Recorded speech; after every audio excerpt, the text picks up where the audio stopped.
Welcome, everybody. Thank you. So how you all doing? Fine? Yes. Good, good.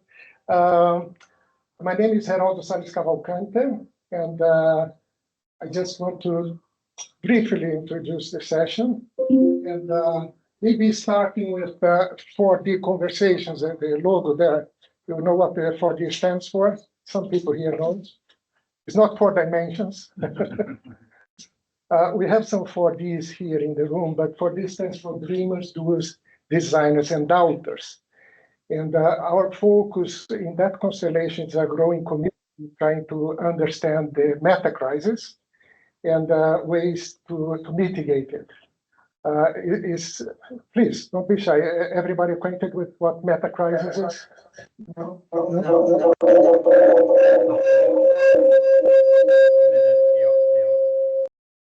Okay now?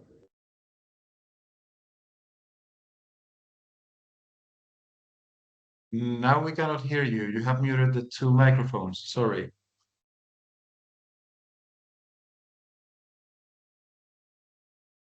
Technology. Now Now we can hear back? Now we can. I think that depending on where the people will be standing, it might be better to have Björn's microphone than the one looking at background. Let's see how it works. let's do it like this. Let's do like this. Are you sure? Yeah. Okay, good. Where was I now? Yeah. For this, yes. Metacrisis, yeah. I think that the best way to describe the metacrisis is what you said once, Peter, is if you go back 20 years ago or more, you had like save the whales, save the forests, save the corals, right? And then we came to the conclusion that, well, it was the climate change, right? And we had the climate crisis. So it's our belief that climate, not only ours, but many other scientists, that climate change is just one aspect today of a much more complex type of interconnected, challenges, ranging from AI to, of course, climate change in the very complex environment that we have today. And mental health is one of these areas, right? That you can see both as that's what we're going to uncover here, and it's an area that in the 4D community we have been focusing quite a lot in our conversations. So with that, an invitation to join the 4D community. If you would like to know more, participate on these conversations, which this is one part. And we are at Clustret, right? Everybody acquainted what Clustret is? So this is the place, Clustret. Maybe you have some words, because I am a Clustret. We have 2 clusters here, 3. Yes? Yes. Okay. Hello, this is Andreas speaking. Yes, I am a Clustret member, and since 6 months ago, more or less. And Clustret is like a community of change makers, is what we call ourselves. You could also call it a community of freelancers. Doing things together. We can sit here at Clustret. This is a co-working space, and we also have common activities. So, yeah. It's a great community. Yes. And so today we have then Aminah, hello, and Andreas as the stars of these conversations. 4D conversations is very much about a conversation. So we're going to have loads of time also for questions. And after the session, we hope you stay. We have a beautiful place outside so we can celebrate summer. Okay? And the way we're going to work is that we have Peter Sandberg as our moderator, and you together with Kazi are helping out also with the online. We have as many people, if not more, online right now. And right? and just if anyone, because many of you have received the Teams link, if you join on Teams, sitting with your mobile, I know for a fact that there is usually a very interesting discussion ongoing in parallel on the discussion on the Teams link usually. Yes, So that's in the chat. yes. Though if you join, just make sure that you mute everything so we don't get this strange sound. Okay, without further ado, and you guys are going to present yourselves, right? But Peter. Yes, and I don't have much to say, but just we usually run these sessions for about an hour and a half. But it depends on how engaged you as an audience are. The presentations will probably in all be around 40-45 minutes, but they can stretch also to a full hour, especially now when we have two presenters. I don't know how interactive it will be. Usually it's best if the presenter can actually just go with their usual flow, and then so we save the questions until later. But if you sense that it's right, just raise your hand and ask on the spot as well. I'm sure that's fine with the presenters. You will hear two very strong stories today about two people that has experienced stuff and how they, in a way, came out on the other side. I don't imagine that everything's just rosy and dandy there, but at least they have found a good place to act as human beings. This is very much about mental resilience, we could say, and how maybe to get there even. So with that, is it you, Aminah, that is starting, or? It's together. Yeah, okay, so I welcome you up to the stage. Thank you.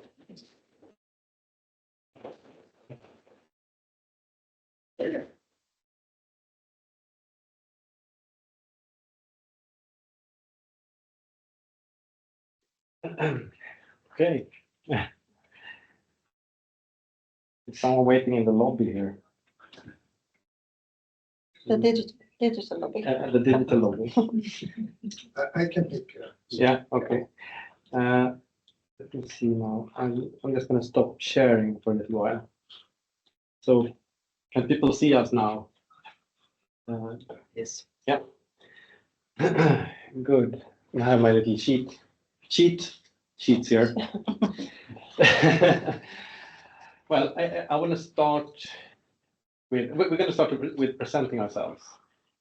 But I want to start by saying thanks to everyone who is here today and coming to listen to our stories.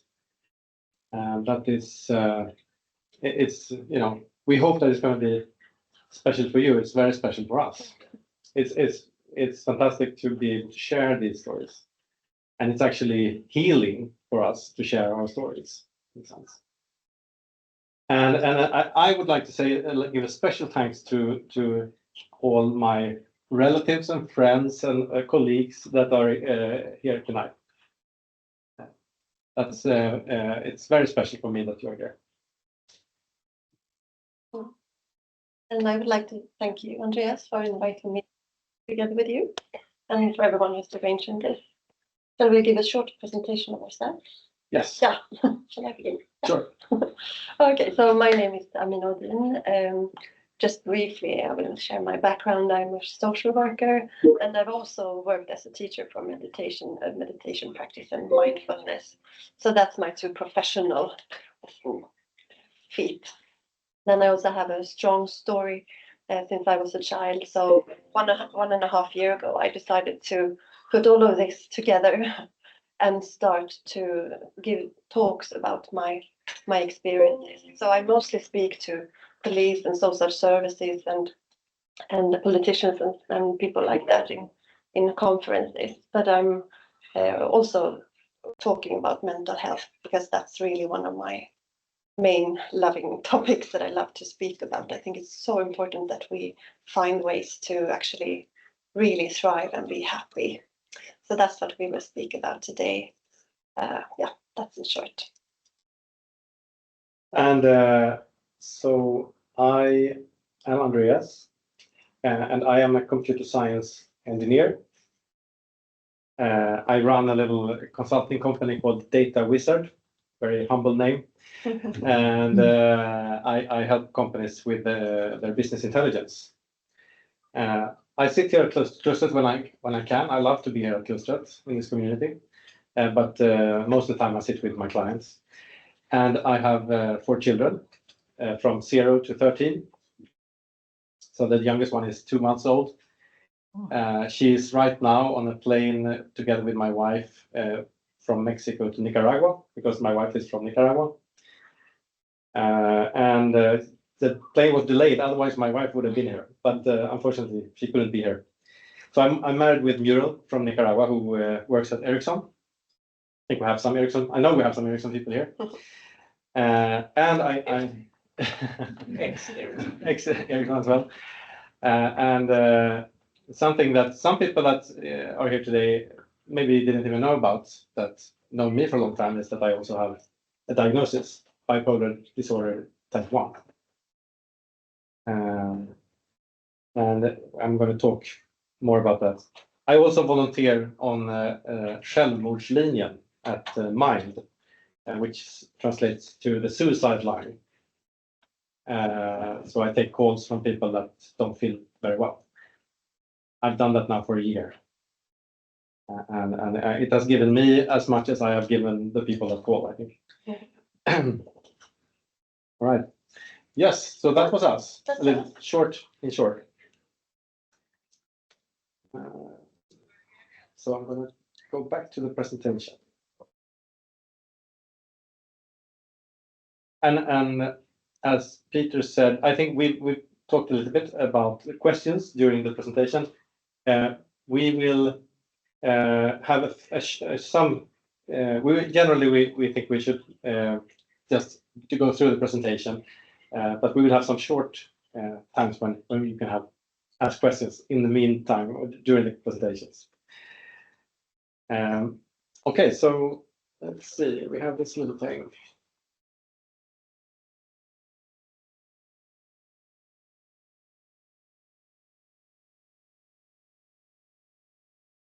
Let's make this work. So this is the setup of this evening.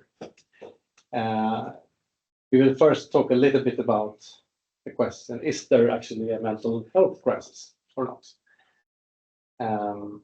And then I'm going to talk about my journey, which I call a journey to hell and back. Make it a little bit dramatic. And then Aminah is going to talk about her journey, which she calls strengthen your inner peace. And after that, we will have a conversation about mental health. So you can ask questions, or we can discuss things that you come to think about. Actually, I forgot to write that after 7:30, then we have a midsummer mingle here at Klustret for the people that are here, if you would like to stay. Okay, so is there a mental health crisis? And I want to just point out that we are not psychologists or psychiatrists or researchers within mental health. We can offer you our experience, our stories, and we have done a little bit of home research just to be able to say something about this question. But when is there a mental health crisis? Well, if you look in the media, I think you definitely get the picture that there is mental health crisis. And this was something that Aldo sent to me just the other day, that the police get twice as many calls from people in a mental crisis compared to 7 years ago. So something is definitely happening, and then could always imagine that maybe people are more open to make these kind of calls today. It can be other factors. It might be maybe the same amount of mental health problems as before. Not sure, but in the media you get this picture. When we look at some statistics, this is from a survey that is made by Folkhälsomyndigheten, and it's called Nationella. I think it's Folkhälsomyndigheten. It's Nationella Folkhälsoenkäten, and you can see that in Sweden, reported anxiety has almost doubled in the last 15 years. It's a little bit hard to see from these curves here. But you can see that for men, it's gone from around 3.5% to 4% to today's 5 to 6%. And for women, it's gone from about 6% to around 10% today. That report that they have hard a lot of problems with anxiety and what? Ängslan, oro eller ångest. It's all anxiety. Okay. I found another study about from the UK, which looked at how many people are experiencing despair, and especially among young people, more people are saying yes. So here on this x-axis you can see the age, and then the blue curve is the anxiety levels now, or in the years 2019 to 2023, and the other curve shows how it was between 2009 and 2018. So as you can see, among the younger groups, it's gone up a lot. So something is going on.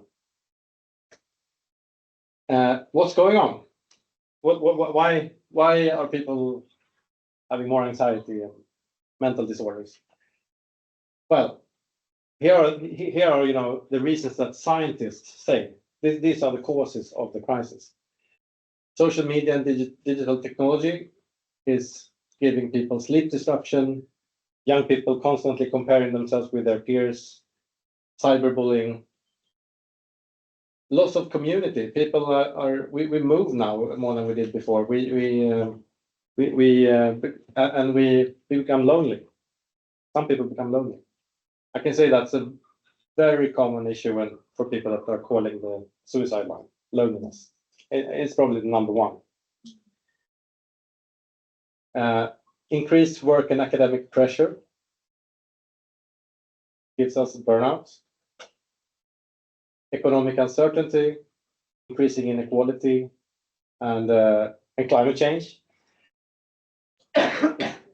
is causing anxiety and depression.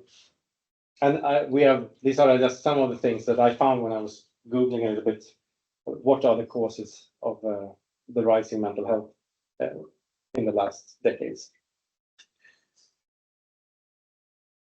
So is there a mental health crisis? Well, here I found a study from Harvard that says that they have concluded that half of the people living today will experience a mental health disorder in their lifetime. So a lot of human suffering, a huge economic burden for society. So the question tonight, that this is why we're here. Would it be possible? This is one of the reasons of this. Would it be possible to significantly lessen the suffering and the costs? And we believe that we have some keys in our stories to this question. Right. Would anyone like to make a comment or ask a question now? Because now I'm ready with the first part. Is there a mental health crisis? All right, I can start. Sure. Just one thought, because you said that could it also be that people are more willing to talk about it? Yeah. As that could be one explanation. You said, but I was also thinking, based on my own experience, is that at least I've learned what it is. Maybe because people talk. Yeah. Maybe so the word anxiety, I didn't even put that on this before. Just a thought. I don't think that it lessens the other things. That's just just a comment, because you mentioned suicide, and it's pretty interesting to see, well, this indication of how you feel is not showing on the suicide, because that is actually decreasing. There are some increases in some age groups, but overall suicides are decreasing. So when it comes to the ultimate, and maybe simply the fact that we talk about it makes that this ultimate decision It's becoming more rare. Or you're doing a better job at the suicide hotline. No, that's part of what you want to talk about, Yes. in my view. So it's really hard to answer this question. Are we getting more mental illness now than before? It's really hard to answer that question. But we have a lot of mental illness, and we have a lot of people having problems. We had a comment from online as well. Okay, Andreas, let's see. I saw it he raised his hand. Okay. I lowered it again, so. Yeah, hello, this is Eric. I was just wondering, is this a global phenomenon? You say half of world's population, but is it a Western phenomenon, or is it evenly spread all over the cultures? Yeah, that's a great question, and I can't answer that. I haven't looked into that. Okay, thanks. Yeah, this study was done in 29 nations. Very well. Okay, but that was a little bit of an introduction. So, yes, a journey to hell and back. So this is going to be about a couple of keys I mentioned here, like accepting oneself completely, and then mental re-engineering. So let's see now. Yes. So, I wanted to mention that my childhood was great. I had a wonderful family, wonderful parents who always, of course, they did their mistakes, but they did the best they could, and I think they did a pretty good job. This is a picture from when we were living in Zambia when I was 5 and 6 years old. So these were all my friends there, some of them. And I think you might be able to spot me there. And so this was my family. Actually missing one sister on this picture that was not born yet. But and this is me when I graduated in 9th grade. But the thing is, something very important that happened and has affected me a lot during my childhood is that I was really good in school. School was very easy for me. I didn't really have to study very much, and all the teachers loved me, and I always got the highest grade and everything, basically. And I don't say this to sound, great. It was actually not very good for me because I didn't meet so many challenges. I want to say one more thing about my childhood. I was a bit of a sensitive child. So, for example, I skipped football. I didn't want to be in the football team because that was I got social anxiety from that. I skipped the scouts and these kind of things. And then I focused on things where I could really excel, like math and physics and so on. So when I was in university and I was 22 years old, I remember sitting in the student corridor and I was reading an article about the General Secretary of the United Nations, Kofi Annan. And I thought, oh, I'm going to be there in a couple of decades. That's me in a couple of decades. That was my self-confidence at the time, because I had never really met any real, what you call it? Real obstacles. I hadn't been really challenged. So so my picture of myself was actually not complete, to say the least. So then I started my first real job as an engineer at this amazing company called Säfflebussen. I don't know if anyone has heard about it, but they were pretty big for a while. They don't exist anymore. But I worked there as a web designer. I started working there as a web designer. I was 24 years old, and I was going to build their new website. So I just came in to do that for a couple of months. And I got in there, and after a couple of days, I was devastated. I was extremely stressed. I had a lot of anxiety. I was extremely afraid of failing at this task, building the website. This was the first time that I was truly challenged in my life.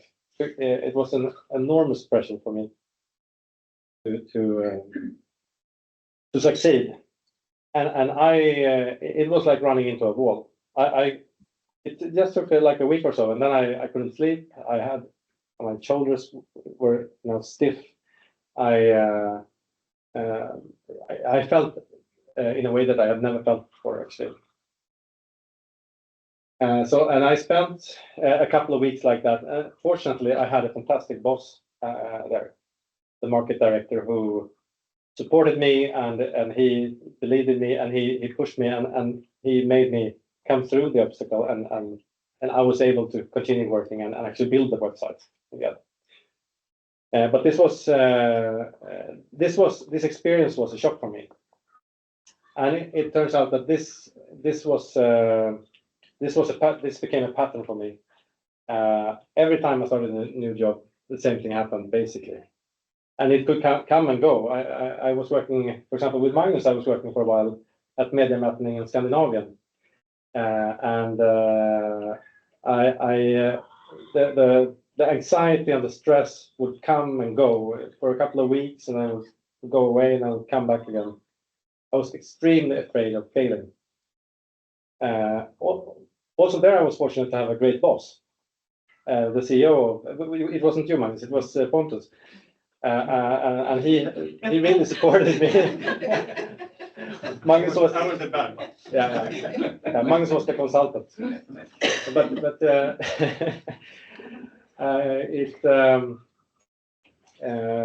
but I would handle this stress, this anxiety, by in different ways. But one way I handled it was procrastination.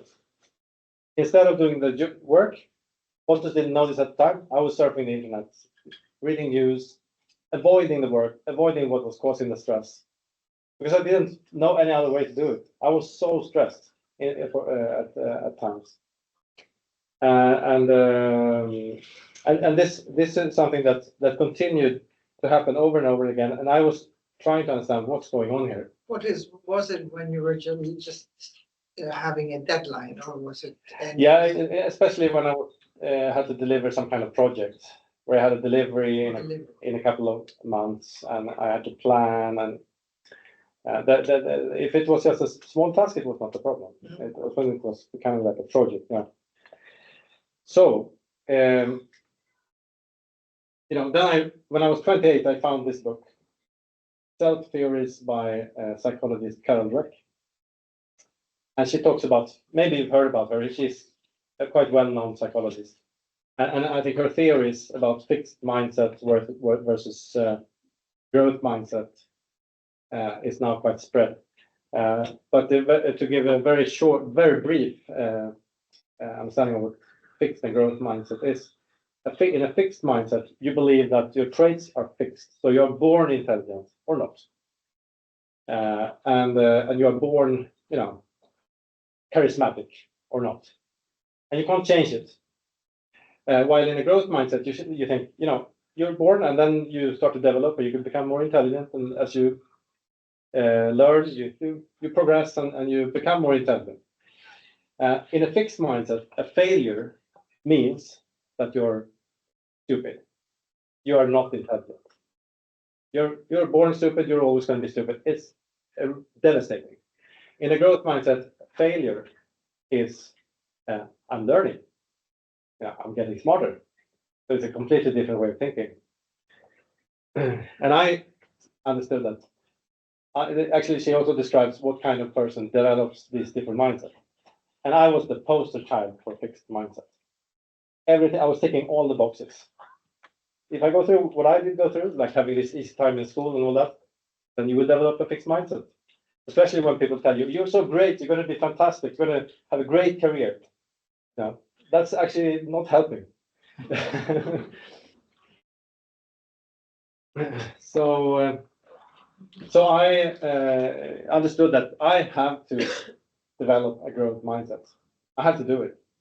And developing a growth mindset meant that you have to challenge yourself, because you have to learn to deal with challenge. And so I kind of set out to do that, but it's not like been an easy journey. So yeah, in the next 3 years, I took on the challenge. I started to work as a change management consultant. So I was doing change management projects. I go into a department. I was working for them 6 months, and I was going to help them to become a better, more functional department. You know, and that's the toughest job I've ever had. It was yeah. You can imagine that some people, they don't want to change. Some people think that things are great. Why should we change it? And I met a lot of resistance, a lot of sometimes aggression even towards us consultants. And during those 3 years, I started to have really tough depressive episodes, and I started to get into this kind of pattern. I was moving up and down. And towards the end of the 3 years, I had my first manic episode. A manic episode, I'm not going to go into very much what it is, but basically, from my experience, you lose your grasp of reality. Your reality, it's like coming to another universe. Like everything is different, but it's true for you. So for example, maybe you start to feel like a superhero, and you believe it, and it's true while you're in a manic episode. And so I that's when I got treated for the first time, and I got the diagnosis. But in the beginning, the doctors thought that I only had type 2 because I had taken antidepressants, and they thought it was because of the antidepressants. And then you only get type 2. I can tell you something when it comes to bipolar disorder, is that it is a result of genes, of course, but it's also a result of stress and trauma. So people can have the genes, but if they are not, if they don't experience an extreme stress and trauma, then they might not develop the disease. And in my case, I was just working. Some people would say being a change management consultant, what's the deal? What's the big deal? But I was, with my way of thinking, I was stressing myself a lot. So I was creating a very stressful environment, which in the end caused the bipolar disorder. So I started to go into therapy, and I found this psychologist, Jonas Moskin, and I started to work with him when I was 35, and I've been working with him on and off since then. That's I can't give I can't say everything that happened in this journey, but he was very important, and he helped me with a lot of changing of how I think and how I behave. And I'm going to give one example. At one point, I was very stressed at work, as always, and then came to Jonas, and he said, "But Andreas, have you tried to ask for help?" No, what do you? Yeah, can you? Okay, I hadn't thought about it, And actually, for me, I realized as we talked about it that it was really hard for me to ask for help, because then I had to show my weaknesses. I had to show that I didn't really understand everything, and I didn't know everything. So he challenged me to start trying to ask for help, and I started to do that. And I noticed that people love to help. They are super happy when you ask questions. This was like a miracle for me. And I started to ask more and more. And now I'm world class at asking. I ask for help all the time. And everything goes so much faster now. But this was just one of the things I did together with him. Of course, I also started medicating. At the time, I didn't really feel that it was making any difference. Another thing I did was I continued to challenge myself, getting into things that I knew was hard. It's going to challenge me, but I'm going to do it anyway, because I need to learn to handle challenge. And then something else happened when I was 39. I got suddenly an email from this guy, Per, the CTO of Funnel at the time. He had just found me on LinkedIn, and as it happened, I was looking for a new assignment. I was a consultant, and he asked me if I was available because he needed someone to build the BI solution for Funnel. And Funnel at the time was about 100 people company. So I came and met Per, and I had a great impression of already at the start. He was such a calm, easygoing guy. So I took the assignment, and then I started working for Funnel. And after a couple of weeks, I started to feel stress. Oh my God, what have I gotten into? I'm going to build a BI solution for a very successful Swedish startup with 100 people growing fast, and I'm the only BI developer. This is, anxiety. And my old way of thinking started coming back. So at some point I was just there. I was so stressed that I thought, I gotta ask for help. So I told Pat, do you have time to talk? I need to talk. And then as soon as he had time, we went into a room, and then I told him I am not feeling well. I'm stuck. I'm very stressed. I feel like I'm taking on more than I can handle. And then Per just told me, because he had been very busy, so he hadn't had that much time for me. Oh, I'm so sorry, Andreas. We should have had regular retrospectives already long ago. We haven't had any retrospective. That's why you're feeling bad. Andreas, you are the perfect guy for this job. I think you are just the one we need for building our business intelligence solution. You are just right. You don't need to worry. I have full confidence in you. And this moment was very powerful for me. It was a moment of complete acceptance of, in spite of all my stress, all my anxiety, all my doubts, he just accepted me 100% as I was. And I got back to my desk, and I could suddenly start working again. And I spent 4 years at Funnel in the end. I was there as a consultant first for 1.5 years. And then I was away for a while, and I missed Funnel so much that I sent an email to Per, can I come back? And I came back and worked there for 2.5 years. During the first 1.5 years, I had depressions. I had even manic episodes, actually. But I was learning a lot by spending time together with Per and Funnel. Because the culture at Funnel was a culture of acceptance. It was like, everyone is okay. You're okay. And let's talk about the mistakes. It's okay to do mistakes. This was the culture. Will is here from Funnel, by the way. He was the deputy CTO at the time. Yeah. But so, my 4 years at Funnel, that was, for me, that was healing. I learned so much from Per and the environment that he had created, because it was not only Per, it was all the colleagues. It was an environment of acceptance.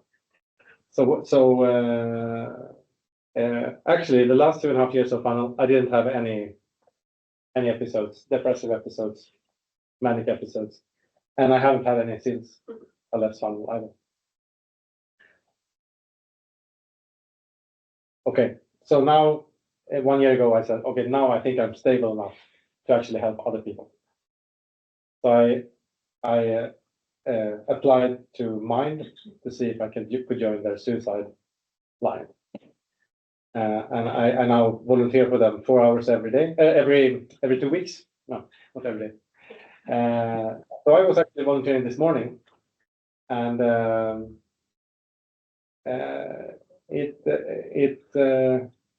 yeah, I'm learning so much from these calls. It might sound tough to work on the suicide line, but it's actually it just feels so good. It's like every time I've done it, it's like wow, I felt like I could help someone there. I was.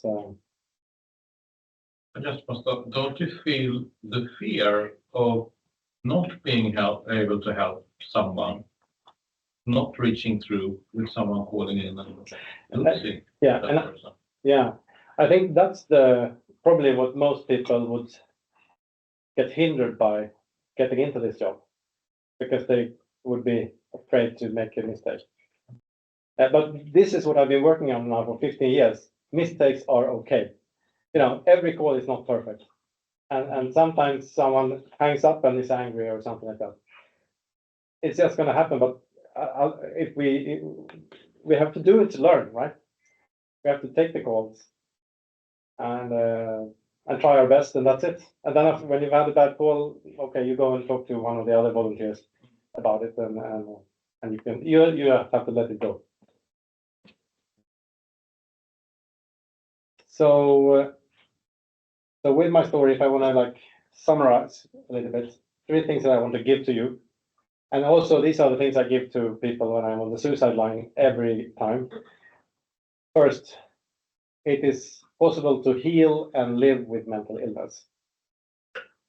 Many people think that it's impossible. When you're in a depression, it feels impossible. But it is possible.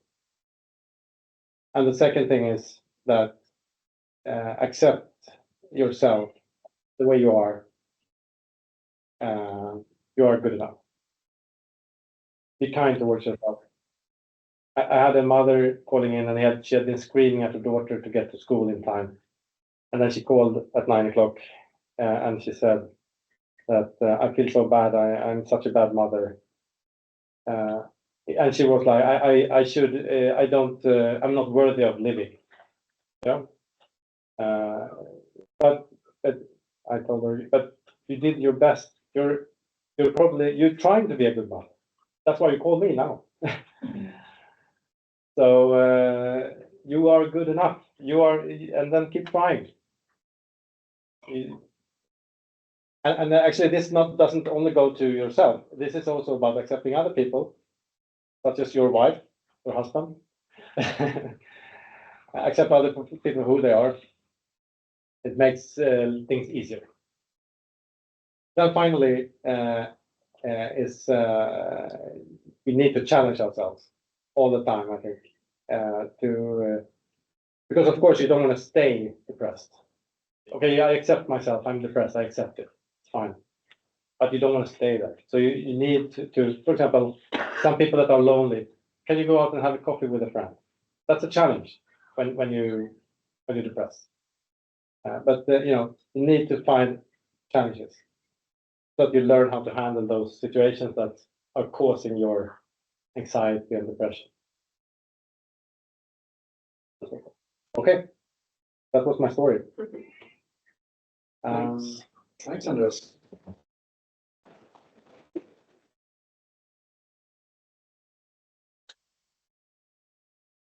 A quick question. I mean, we are already running so late. Yeah, so I think it's better that we move on. And we take common questions and find commonalities. I think. What do you think? Afterwards, yeah. Thank you so much, Andreas.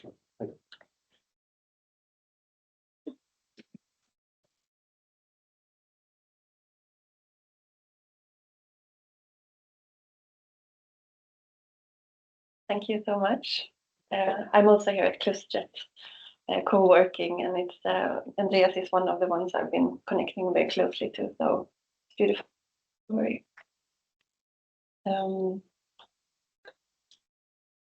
I will share about my life briefly. I understand if it can be a bit touching or sad to listen to it, but it will have a good ending. So it will be happy towards the end. I hope it's fine. I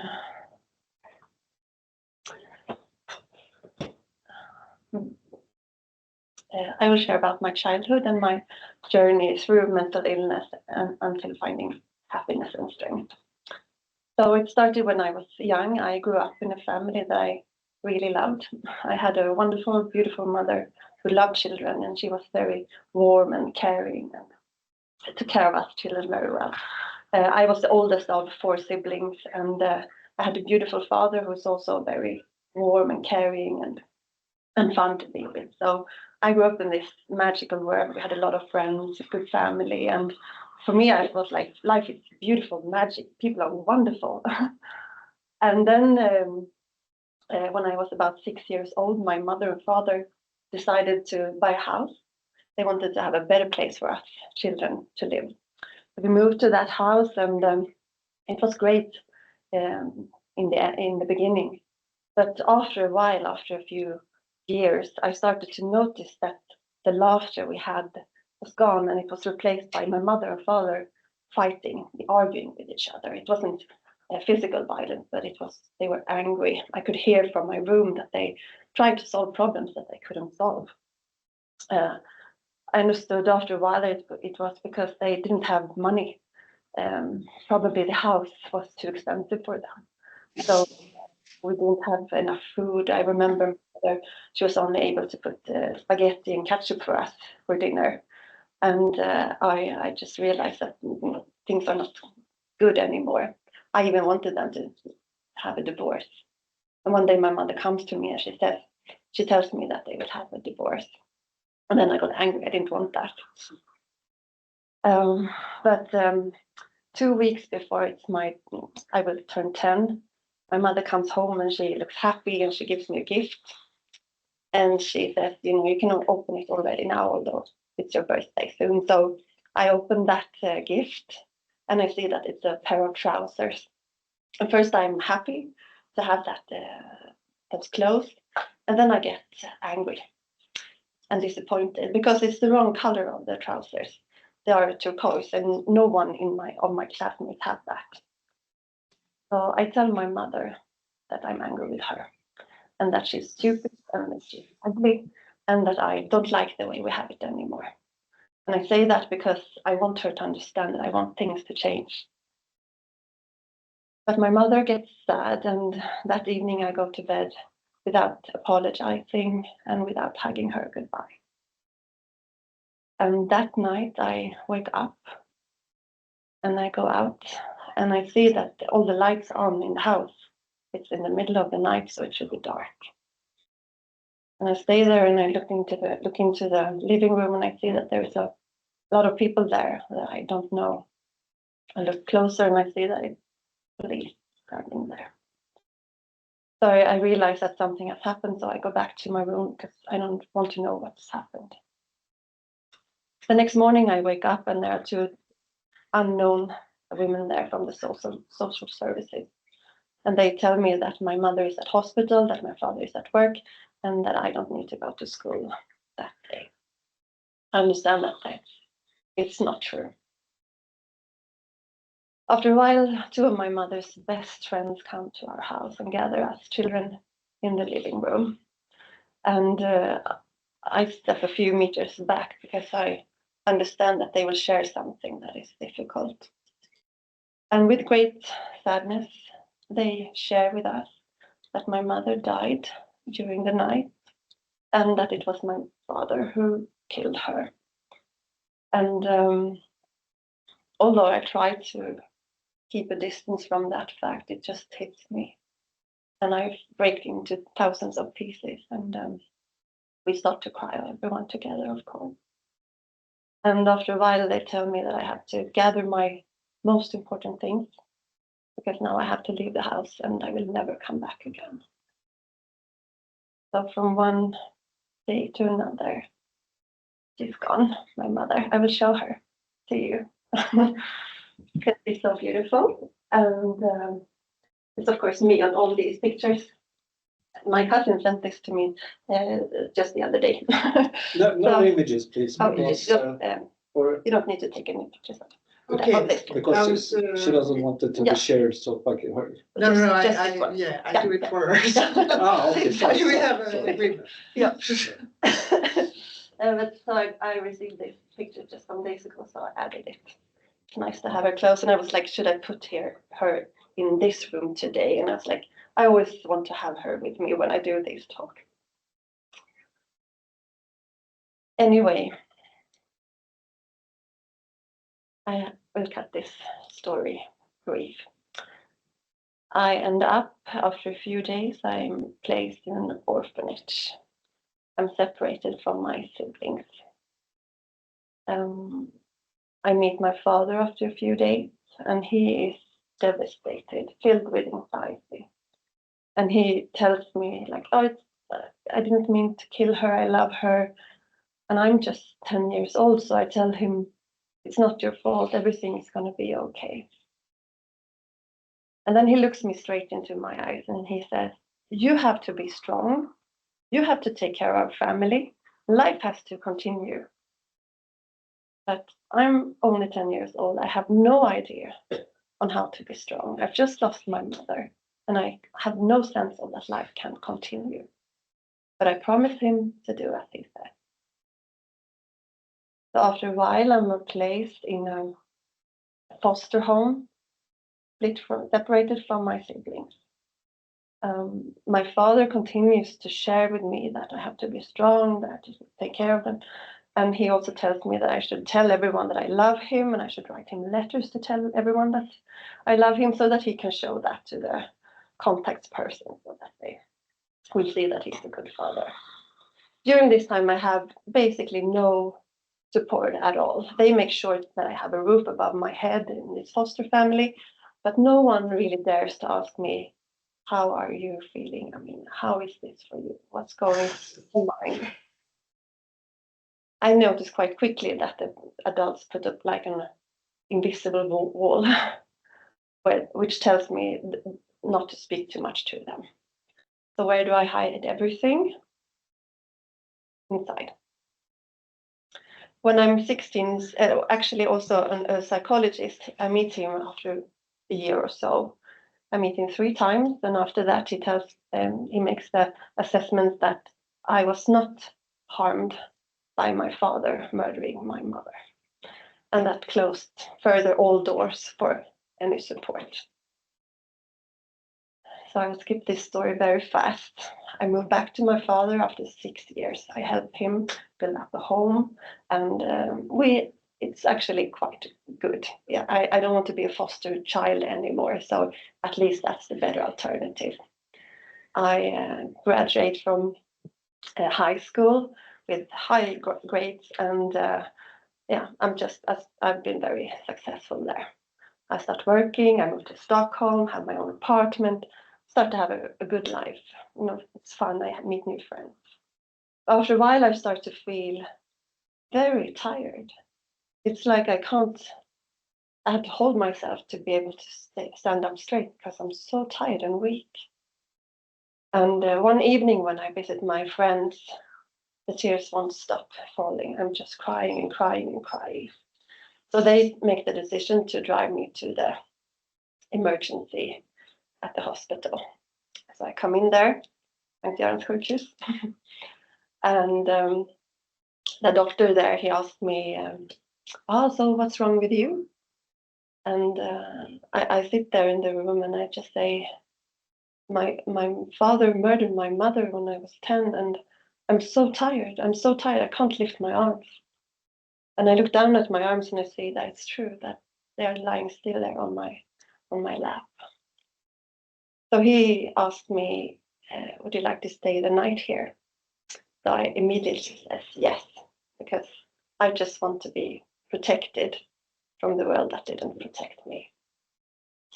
And that becomes a time of rest for me. I'm very tired, I'm very sad, and everyone there understands and knows this.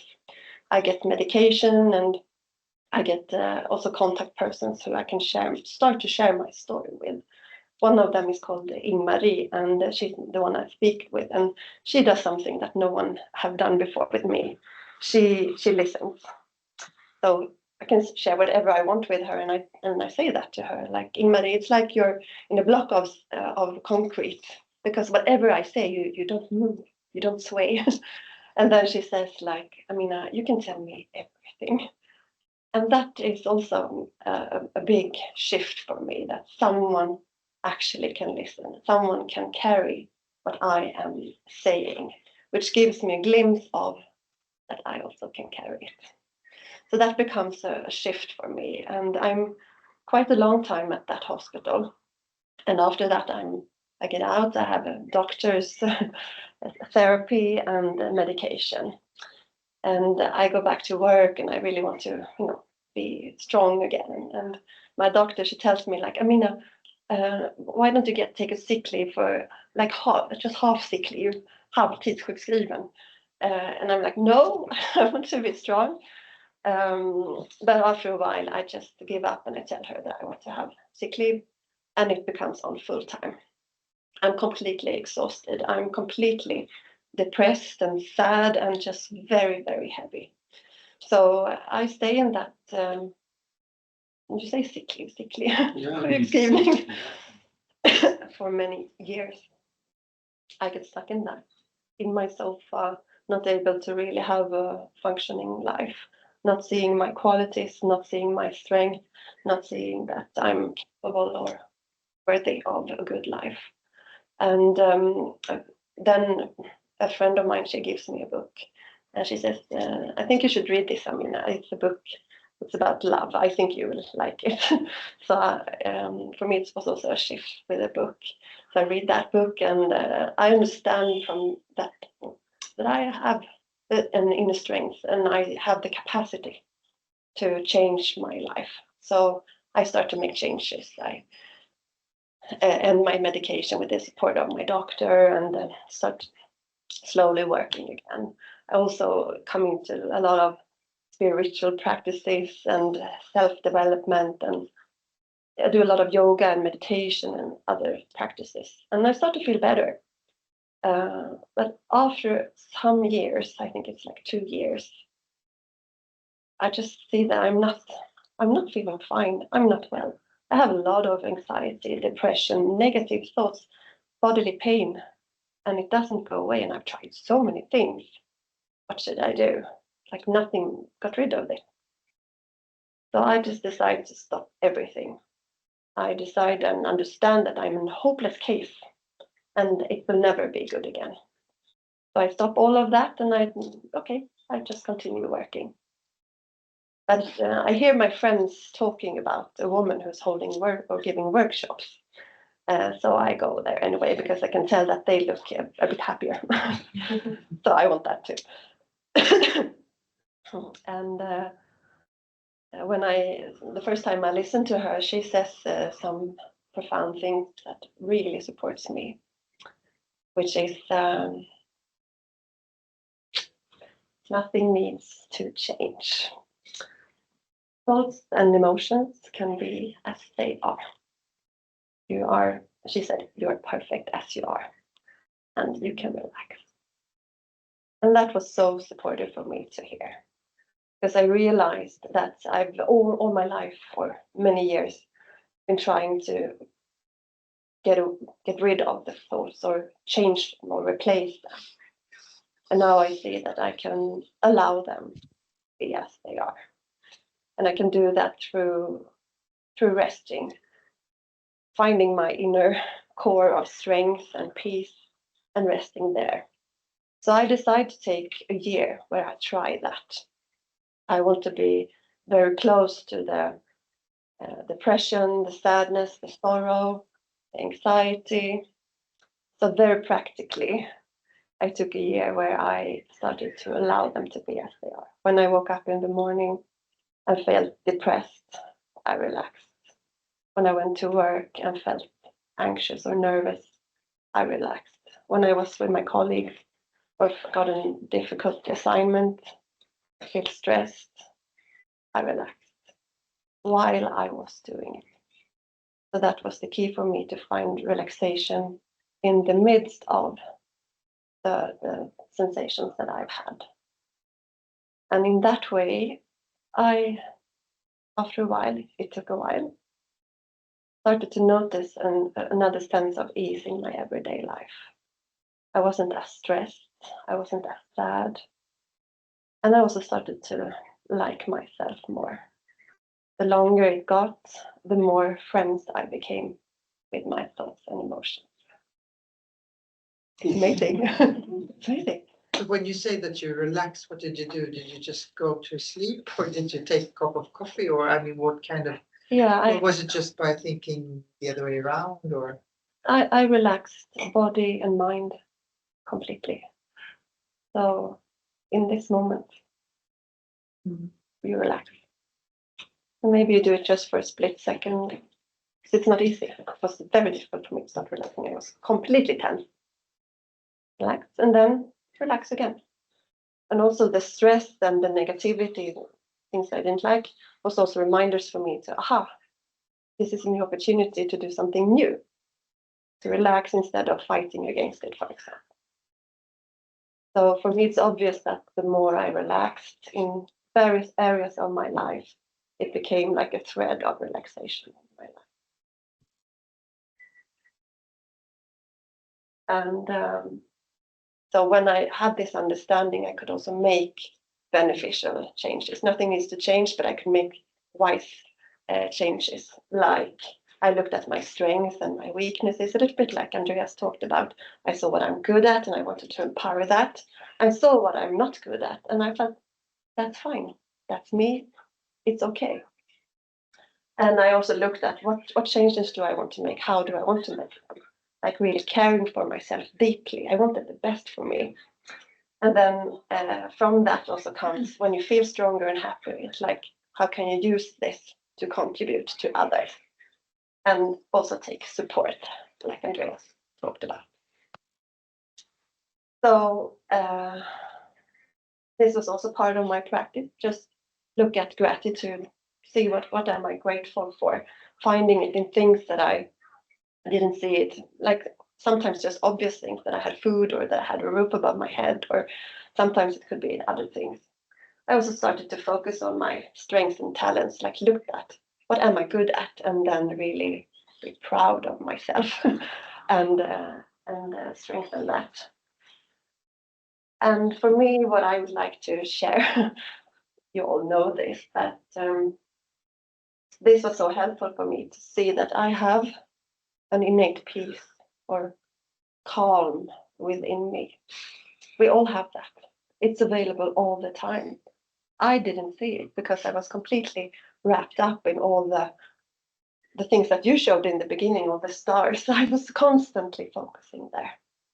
And then shifting focus to inside, this stability that I have, this peace. So for me, it's a, I will do this very quickly. I think time is running out. Okay. Summarize everything. So self-awareness. I became very självkännedom. I looked at myself. What am I good at? What am I bad at? And my bad patterns, it's okay. My good patterns, perfect also. And to be aware of our needs and listen to them. Self-awareness gave more self-love. The more I got to know myself, the more I love myself. And the more I knew myself and the more I loved myself, the more self-leadership I got. For me, it meant that I know who I am, I know what I want, and I can take care of myself and also take responsibility for my life and for the way I communicate with others. Outcome, I feel good. Not all the time. I have constant bodily pain. I have depressive thoughts, but it's okay. I love myself today very much. I never thought I could say that. And that leads to more loving relationships. And that leads to that I can contribute more to society. So I'm now connecting this to the mental crisis here.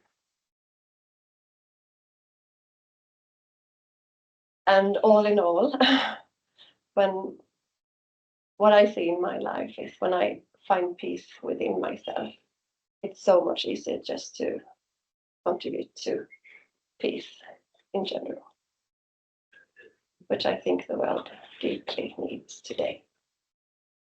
So that's what I say. Thank you. Thank you.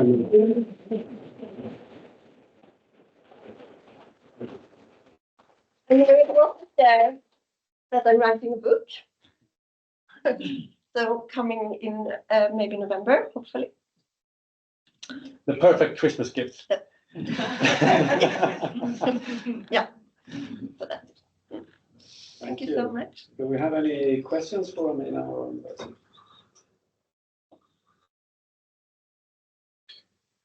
Or everyone's just taken? I have a question. I mean, I love, your messages about acknowledge your own strengths and utilize them to the maximum, and don't care so much about the weaknesses or accept them or something. But why do you think that the society so often is pushing the other way around and saying, oh, we have to compensate for weaknesses and you should only work on your weaknesses and so on? And you have development talks in the office. When I was younger, it was always about that. What strengths and weaknesses, and that don't care about the strengths, it's the weaknesses. Why? And there's so much in society that is like that. When obviously the opposite is the right way to go. Why do you think it's like that? Do you have any hypothesis? I think we're very used to doing that.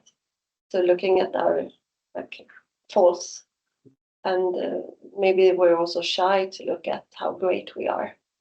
But I think that's really something we should do and support each other in doing. Like, I see my strength and you see yours, and we can lift them together. But I think it's something we have to do together because it's deeply rooted, like you said. It's the same with our mind. How many of you are more used to focusing on the negativity? Or when you've done a bad thing, you focus on that all day, blame yourself. So that also reflects out in relationships. I think that's a good shift to start doing, like both me and Andreas spoke about, like looking at what is actually working, what is good about ourselves. And my experience is that when I did that, that started to grow, and the other things just faded away a little bit more. And I can, or do you want to? I have a go. Yeah, I don't think that I know the answer to the question, but one thought that comes to mind is that in the society we live in, it's a market society, and the companies are always trying to tell us what we're not good at, what we need. In some sense, showing us our weaknesses. Look, you don't look like this perfect model. You need this cream, and you need this and that. So I don't know if it was like this if you go back 100 years or 200 years, but now the society is like this. We get bombarded with messages trying to make us aware of our weaknesses, in a sense. Yeah. And I just wanted to mention that there is actually a niche in literature called business manga. So it's manga comics about business and also self-improvement. And many years ago, I came across this business manga with this guy called Johnny, and they actually pointed that out. Don't work so much with your weaknesses. Try just to leverage your strengths as much as possible. Otherwise, you're probably aiming for a lower baseline than the actual maximum amount that you can leverage your superpowers, I guess. Yes. Yeah, I just another comment on that when it comes to corporate culture. You develop a corporate culture, and somehow this is because that is where your strengths fit, rather than trying to move into a company where you don't fit. So it's a little bit similar to me to feel well that you can contribute if the corporate. I think it was said somehow. I think it was about IKEA. Usually we present the corporate culture. This is what we are, this is what we do. If you don't like it, you shouldn't even be here. So I think it's somehow that means that, yes, you might get a little bit of a culture which are the same people. But on the other hand, you find a community But my question was really, you mentioned about love. We had a discussion here previously about love and the fact that you can use love as your, and now going back to what you feel, well, what are you after? Is it really love? Because love is a dangerous word in my view. And I was thinking more about trust, because a huge part of love is trust. What do you think about that? Because to me, it was also mentioned in the article in Dagens Nyheter today, that what you really want to be, trust your environment to feel good and feel safe, then you can grow. Is there any comment on that? What you feel? Is it, For me, yeah? You mentioned love, so that's why. yeah, I have always loved love. Yeah, it's a good word, but it's For me, it encompasses many things, Yeah. also like trust and strength and joy. And, Yeah. but I use it because I like also to challenge. Yeah. Like actually not only liking ourselves, we can love ourselves completely. And but of course, I think also it's important to find the words that resonate with oneself. Exactly. So I use love, but it's completely it's trust or Yeah. joy or superpower. Yes. I really love the title. Vulnerability, communities and mastering mind. Can you say a couple of words, especially on the building the community when you're like been outside of the market, like you like on a sick leave for a very long time, and you don't really have like friends that maybe like where you want to get. Maybe all of your friends are like from the same environment where you are, like very far away from the market. How are you getting back and build a community like påverkansgrupp? That where you want to be instead of where you are right now. You can join cluster, you know. That is the answer. That's the answer. Yes, would you like to answer? I don't know if there is a simple answer, but I think it's important to always be on the lookout for good communities. And then when you get the chance to join a good community, and then you join it or try to get in there. For example, but I don't know, of course, it's hard when if you're, for example, unemployed and you're really outside the market. Yeah, but for, you know, I say join cluster. That's a possibility. Anyone can join it, of course. And I imagine that there are other such communities that you can join, whatever you need. For example, if you are depressed, there is this organization called what's it called? Balance. And they have so they people that are depressed or have bipolar disorder or whatever, you know, they have groups that meet and talk. And maybe if you're depressed, that's where you should go. You shouldn't go to cluster. It would be too much. But maybe talk to other people that are depressed. That will help you, right? And then so you have to find a community that is right and good fit. And it can also be finding out what you love to do. So it doesn't have to be within mental health. There's something that you love to do, and then you join that, knitting or skiing or walking or whatever. Finding something that makes you thrive, happy. And maybe also just to add to that, I think Geraldo, who is the shy guy there in the back. I mean, we are all here because of Geraldo wanted something meaningful to do after he left Ericsson. We all started with that guy. Yeah. That's why I'm here. So This is particular. it's no harder or easier than that, in a sense. Yeah. Do we have any questions from? No, I don't have. So, okay, no. No, it's always more comments. So there are comments online. I don't know if anyone wants to raise it, but I think there was a comment from Eric here. I don't know if you want to say it out loud, because I think it does make sense and summarizes a bit. So Eric, do you want to be put on the microphone and tell the audience here? Okay, can you hear me now? Yeah. Yeah. Okay, yes. I was just thinking you have similar types of advice, both of you, to sort of accept and value yourself as you are. Would you say that this conforms to some school or theory that you have encountered in case one would like to, study this further? I can hear this fit with some things I've read so far, but I'd like to hear your comment on it. Start? Well, I think this idea is very old. I think, for example, that Christ was talking a lot about it. God can forgive your sins, and Buddha was talking about it. That we should not see things as good or bad, but they just are the way they are.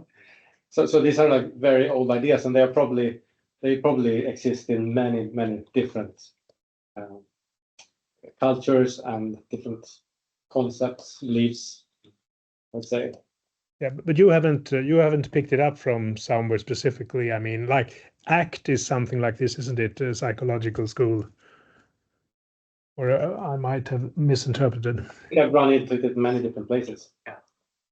Yeah, I know a little bit about ACT. It's a good, I like it the way I've heard it. And there are many teachings or practices that speaks similar ways. So I think it's about finding your own, what resonates with you. And I think it's, we didn't, so to speak, rehearse this or try to find similar points, but this is what happened to be. So that's why it was beautiful also to talk together. I think maybe these are also a little bit fundamental things for humans to actually accept ourselves as we are and find ways to also handle our thoughts and emotions. Maybe if I can just add to your question there, Eric, and me and Aminah, we discussed this a little bit before we started, is that there is a lot of, we basically live in a society where we are illiterate when it comes to mental health. And we don't understand, maybe it's not so much about understanding who we are, but actually what we are, of like conscious beings and what that entails. And in the Eastern Western traditions, my experience is that we have the toolbox there. It's not about religion. They have done the research when it comes to what it means being a conscious being and all the associated suffering that comes with that. And they have the toolkit for that. But we are not educated in that. We don't teach it in school.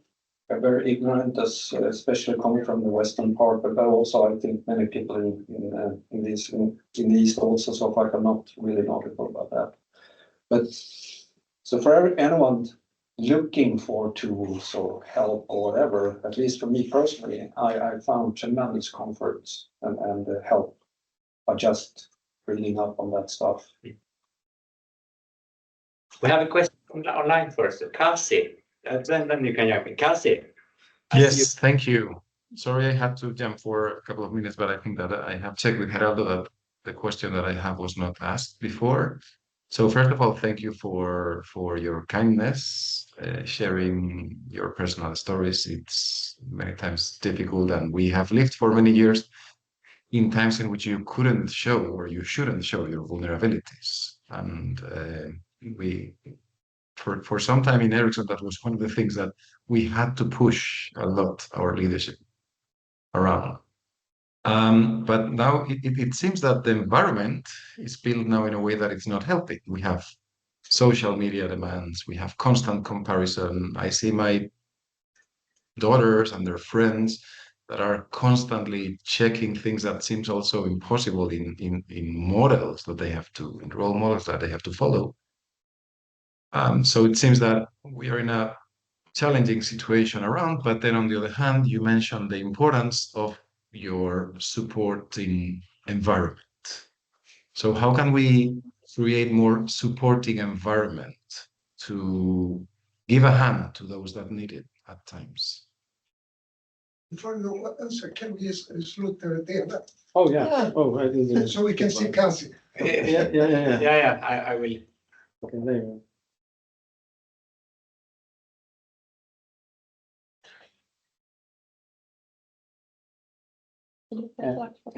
Now we can see Kasi. No.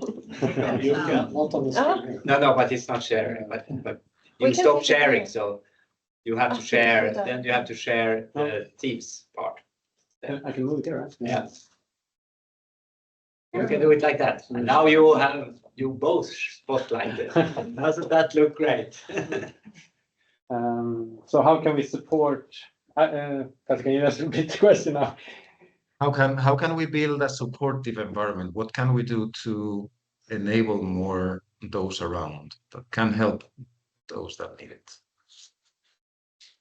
So I can just start by saying, I think that we all have a responsibility for the people around us.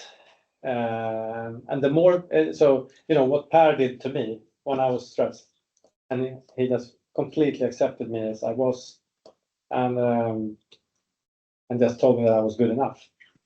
And that's something that we can all do. I had an issue with my daughter's football team the other day because the coaches are, they are screaming at the kids and they are giving them punishments when they're not doing what they're supposed to do. And I was like, oh my God, this is so bad for these girls because they learn that they're not good enough. They're doing mistakes and it's not okay to make a mistake. That's a horrible thought. We want to teach them that mistakes is okay. It's fine. You're okay, right? And so I actually gave feedback to the coaches and they are now really upset with me. Did you apply the same, but did you apply the same way of talking to the coaches then? Telling the coaches that they are really good as they are, but or how do you do? Yeah, kind of. Yeah, I kind of did that, but they I don't know. But anyway, I think these coaches have a big responsibility, and we all have that responsibility. And if someone is not acting that way, we need to tell that person that, you know, this is not working. So it's a bit of civil courage, you know, also. I'm just thinking about something that I'm very passionate about is communityship. I mean, we all talk so much about leadership. It's the most used word at Ericsson and everywhere. And if you go into LinkedIn, it's so much about leadership, right? But the idea of communityship for me is so much stronger, right? And I'm really actually, I didn't invent it. I'm stealing from Henry Mintzberg that we had in one of our 4D conversations. And you had in one of the slides, the loss of community, right? Yes. I mean, I don't know if everybody's seen this documentary, I think particularly strong here in Sweden, the Swedish Theory of Love. I mean, we really succeeded in Sweden in terms of individualism. And so, but also to the price of loneliness, right? So I think the idea of communityship, well, the things are very complex because at the same time, Sweden is quite strong on foreigns, legal also. But I think that can be a way forward in mind cells. Forget about leadership. No? Enough. Do you have a question? Yes, first of all, I really want to thank you for your personal and very, very, very, very touching stories that is actually your life also. But I have a personal question for you, Aminah, and that is, first of all, what is your relationship to your father today, if you want to speak about that, and also about your siblings? We have on my slide, I have a sentence saying they are fine. Yeah. Because that's usually one of the first questions that I get regarding my siblings, like how is my family? So first, thank you for asking that. My father died like 20 years ago. So 20 years ago. 20 years ago. But at that time, I had psychologists who told me that I had to be angry with my father, and I had to feel the anger and stuff like that. And I didn't actually feel it so much for several reasons, I guess. So I tried to be angry with him, but I also loved him actually. So in my book, I tried to describe the very complex thing that happens when your father murders your mother. It's like, you can't understand it. And anyway, I made peace with our relationship and I had forgiven him and come to terms with that. So I really feel that I want to love my entire life, him included. And he was a good man. He always said that he got a blackout, and I think it's actually what happened. But it took a while to come to terms with that, of course. What do you think you had needed at that time that you didn't get? I mean, what would have been a big difference if you had been listened to? Yeah, I've actually put some folders there. When I speak about children, the green one, Peter, you can there. I have put some. No, but I think it's It says, yeah. when dad killed mom. And then I speak about supporting, strengthening, and safeguarding children. I think it's so important to listen to children, actually, to just first of all listen to them and let them speak about their inner experiences, and then take them seriously and also protect them from harmful situations. That would have made a big difference for me.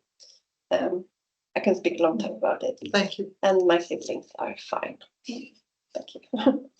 Maybe this is a good point to conclude, or? I think so. Yeah. I don't see any new questions? activities on the net, and I think it's. And first of all, I want to thank both of you for, as Luna said here, and really, really appreciate it that you are sharing your stories. And some people can relate more than others, but I think we all as humans can relate. And I know it takes courage also to share, even though maybe you're used to it now, I don't know, but sort of like, so that's amazing. That's also a great help to the society that you're doing that. And trying to end on a positive note, a couple of years ago, I listened to Sommarpratarna, or what's it called? And it was this football player, I think, from northeastern Africa, and migrated to Sweden, very, very successful. And he ended with this insane ambition. He said, my goal is to become the happiest person in the world. And I was just struck by that, because I never thought that thought myself. I never set that ambition for myself. But just hearing that, well, that's actually a fairly, cool ambition to have in life, to become the happiest person in the world. Because you'll start realizing that it's actually up to you. Maybe you cannot do it alone, but no one else can really sort of like make that happen as well. If you at least start with that intention and then try to get help also with it, then hopefully maybe, you don't need to get the gold medal, but just be in that race. I don't know. And then you ask yourself, what is a happy person, when you know that Finland is the happiest country in the world? It's amazing. And I have this article somewhere which is really, really interesting. And that is saying it's possible to be a happy pessimist. Because you always get positive surprises. If you always paint the world in black, you're going to see the light. Thank you very much, Björn, and thank you again.